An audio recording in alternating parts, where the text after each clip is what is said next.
We have a main busby undervolt. Apollo 13 isn't just a movie. It's a masterclass in realism, tension, and human resilience. But behind every breathtaking moment of NASA's most famous mission are secrets, miracles, and technical breakthroughs that took Hollywood all the way to space. Fact 1. Apollo 13 flight controllers, listen up. Give me a go, no-go for launch. Before Apollo 13, no movie had ever recreated a real NASA mission so accurately. Director Ron Howard wanted perfection, not just drama. Every switch, every light, and every line of dialogue was verified by NASA engineers. They used actual mission transcripts to shape the script. Even the control room was rebuilt from archived blueprints. Many NASA employees said watching the film felt like reliving the real mission.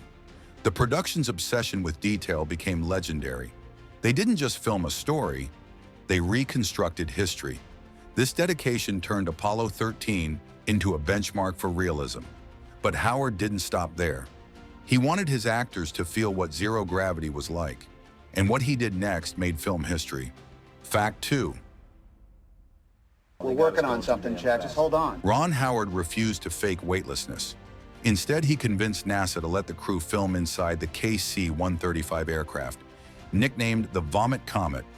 The plane performed steep parabolic dives, creating 25 seconds of real zero gravity. The cast and crew did more than 600 of these flights. It was exhausting and often nauseating, but it made the floating scenes look perfectly real. Tom Hanks, Kevin Bacon, and Bill Paxton all experienced true weightlessness. Cameras had to be strapped down to keep them from drifting away. It was one of the boldest technical experiments in film history. The result was pure magic. Authentic movement no CGI could replicate. But while Howard was defying gravity, he was also fighting for something else: access to NASA itself. Fact 3. This is it. A few bumps and we're hauling the mail. For the first time ever, NASA opened its doors to a major Hollywood production. Ron Howard and his team were allowed to film at Johnson Space Center and Kennedy Space Center. The real mission control was too small to shoot in, so NASA let them photograph every inch and recreate it perfectly on a soundstage. Former flight directors trained the actors in authentic mission procedures. Even Gene Kranz, the real flight director played by Ed Harris, praised the film's accuracy. NASA engineers were amazed at how realistic it looked. The partnership between Hollywood and NASA was unprecedented. It built trust between filmmakers and scientists. That collaboration gave the film an authenticity that inspired a new generation of engineers. But while NASA helped with accuracy, one part of the film's realism came from something much simpler: a missing piece of music that changed everything. Fact 4.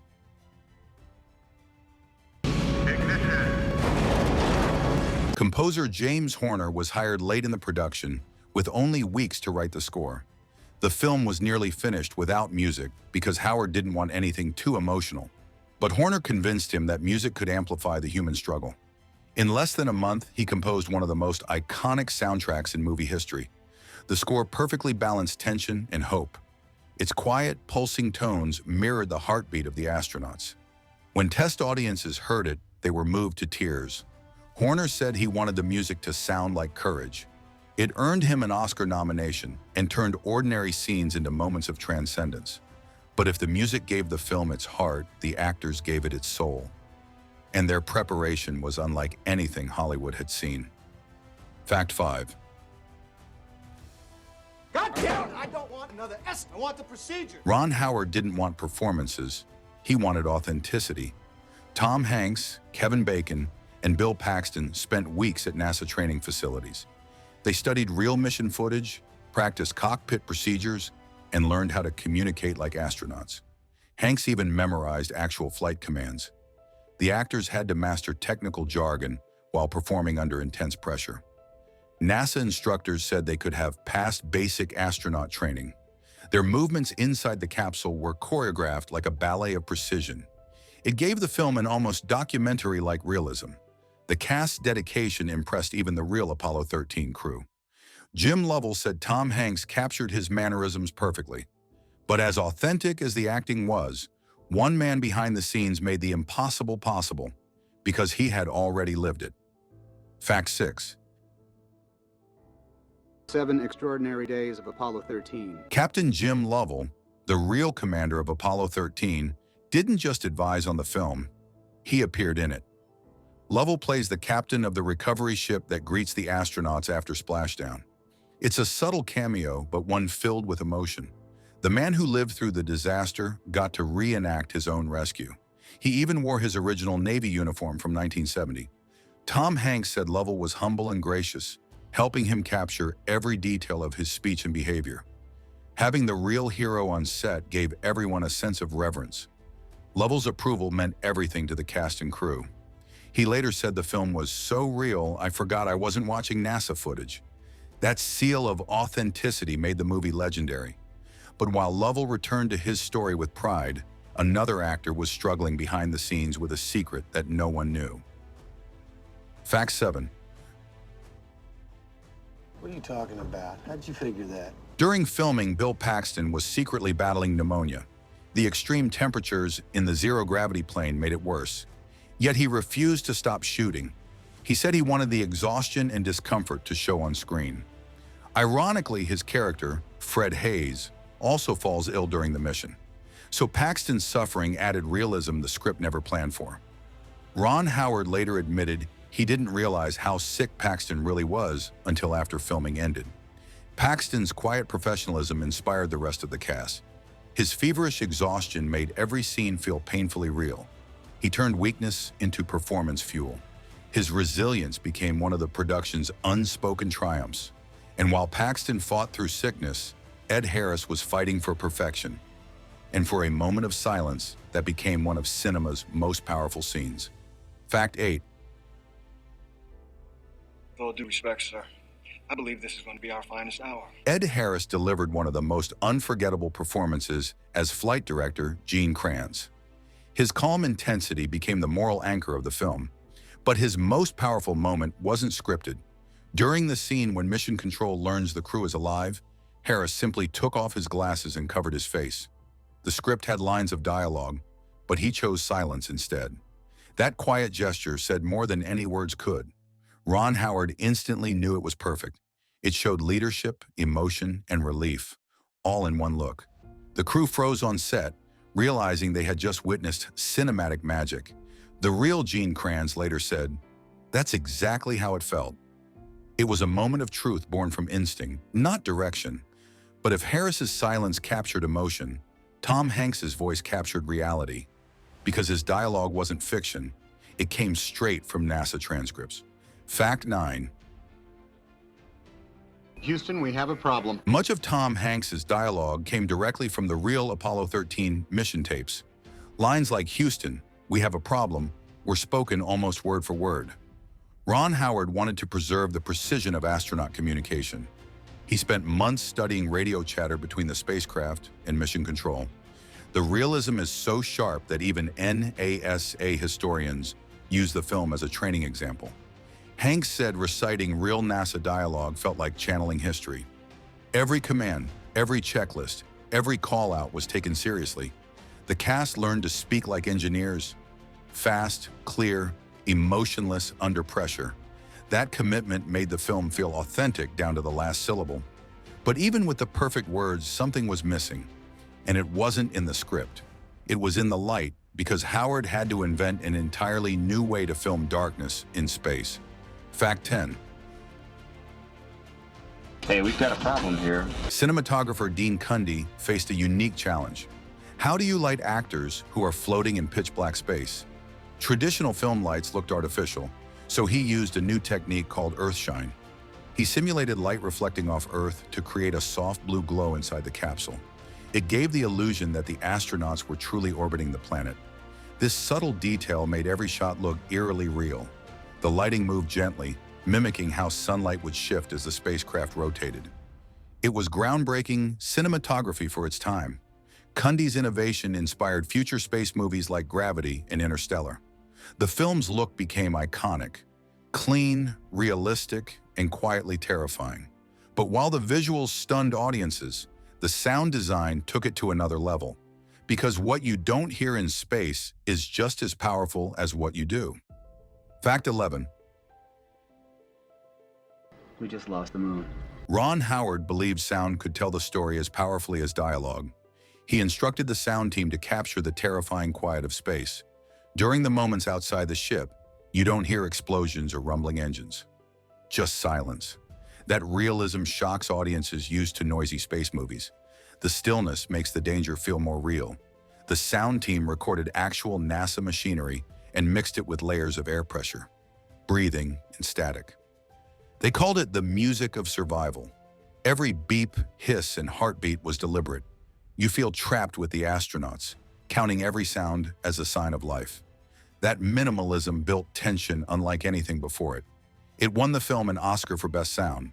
But while the sound design captured isolation, the crew on Earth was anything but quiet, because NASA's real engineers were deeply involved in recreating mission control. Fact 12. Roger that, Houston. The mission control set was one of the most detailed recreations in movie history. Production designers built it using real NASA blueprints. Every switch, monitor, and blinking light was wired to function exactly like the original. Former flight controllers trained the extras on how to move, talk, and even smoke like the real engineers of 1970. The crew filled the room with period-accurate equipment, vintage phones, ashtrays, and coffee cups included. It looked so authentic that NASA employees who visited the set felt transported back in time. One even said it was like walking into history. Ron Howard insisted that actors hit real switches during takes. No faking. Every button you see pressed on screen actually worked. The realism was astonishing. But while the set was perfect, the realism came with a cost, because some scenes were so intense that even Tom Hanks began to crack under pressure. Fact 13. What did you do? Nothing, I stirred the tank. Filming inside the cramped spacecraft took a toll on the actors. The long days, the physical strain, and the constant shouting wore them down. Tom Hanks pushed himself especially hard, delivering every line with urgency and exhaustion. After weeks of filming, he nearly lost his voice. The crew had to adjust shooting schedules so he could rest between scenes. Ironically, the raspiness that remained made his performance even more believable. It added grit to his calm command. Hanks joked that space wasn't supposed to feel this claustrophobic. The intense conditions mirrored the stress of the real mission. His performance captured both leadership and quiet panic. The authenticity was undeniable, and it paid off when the film reached theaters. But before that happened, a single piece of dialogue changed movie history forever, because one famous line was never actually said in real life. Fact 14. Say again, please? Houston, we have a problem. It's one of the most famous lines in movie history, but it's not what the astronauts actually said. In real life, Jim Lovell's words were, "Houston, we've had a problem." Ron Howard and the writers slightly changed it for dramatic rhythm. The updated line sounded smoother and more immediate. Tom Hanks delivered it with such calm authority that it became iconic. The phrase entered pop culture overnight, quoted in TV shows, songs, and even political speeches. Lovell himself didn't mind the change. He said it captured the spirit of the moment perfectly. Sometimes a small tweak makes history easier to remember. It became the defining line of both the mission and the film. And while the dialogue made history, the visual effects behind it broke barriers too, because Apollo 13 pushed the limits of realism long before CGI took over Hollywood. Fact 15. We're not gonna have power much longer.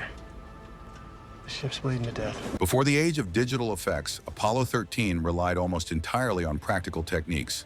Miniatures, physical models, and real spacecraft replicas brought the story to life. Special effects teams built a 30-foot model of the command module and filmed it in slow motion to simulate zero gravity. Smoke, light, and camera tricks replaced computer graphics. The result still looks astonishingly real today. Industrial Light and Magic handled the visual effects with precision and restraint. They avoided flashy spectacle, focusing instead on realism. Critics praised it for feeling more authentic than most modern space films. Every explosion and malfunction looked genuinely dangerous. It proved that practical effects could create more emotion than pixels ever could. But the film's realism didn't just win over critics. It changed lives because what happened next reignited America's fascination with space exploration. Fact 16. Flight, they're all over the place. They keep going close to gimbal lock. After the film's release, NASA reported a surge in job applications. Students said Apollo 13 inspired them to pursue careers in science and engineering. The movie reminded people that space exploration wasn't just about astronauts. It was about teamwork. Engineers, mathematicians, and problem solvers became heroes again. Ron Howard said that was his proudest achievement.